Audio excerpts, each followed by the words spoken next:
गांव के किनारे एक पुराना घर था। लोग कहते थे कि उस घर में कुछ अजीब है, लेकिन सच्चाई कोई नहीं जानता था। एक दिन राहुल और उसकी छोटी बहन नेहा उस घर में रहने आ गए। घर साफ सुथरा था, लेकिन एक चीज बहुत अजीब थी। बैठक के कमरे में लगा एक बड़ा पुराना आईना। नेहा ने मजाक में कहा, भैया, ये आईना तो बहुत डरावना लग रहा है। राहुल हंसते हुए बोला, अरे कुछ नहीं, बस पुराना है।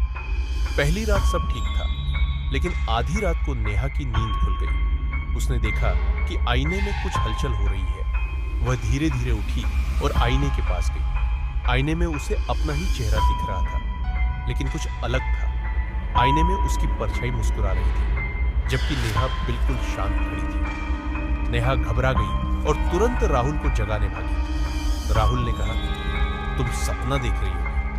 लेकिन नेहा की आंखों में डर साफ दिख रहा था। अगली रात राहुल ने खुद देखने का फैसला किया। जैसे ही घड़ी ने 12 बजाए, आईने में फिर से हलचल शुरू हो गई। इस बार राहुल खुद सामने खड़ा था। आईने में उसका रिफ्लेक्शन धीरे धीरे सिर झुका रहा था, लेकिन असली राहुल सीधा खड़ा था। अचानक आईने के अंदर का राहुल धीरे धीरे हाथ उठाने लगा और जैसे बाहर आने की कोशिश कर रहा हो। राहुल के दिल की धड़कन तेज हो गई।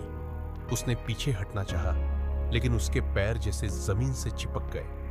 तभी आईने के अंदर से एक धीमी आवाज आई, मुझे बाहर आने दो। नेहा डर के मारे रोने लगी। तभी अचानक आईने में एक और चेहरा दिखा, एक बूढ़ा आदमी जिसकी आंखें बिल्कुल खाली थी। उसने कहा, यह आईना कई सालों से आत्माओं को कैद करके रखता है।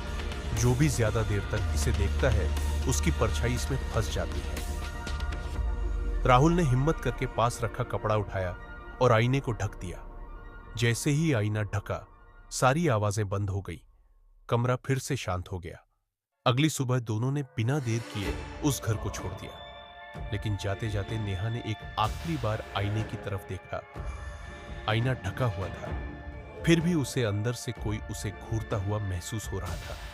और तभी कपड़े के पीछे से एक हल्की सी आवाज आई, तुम वापस आओगे?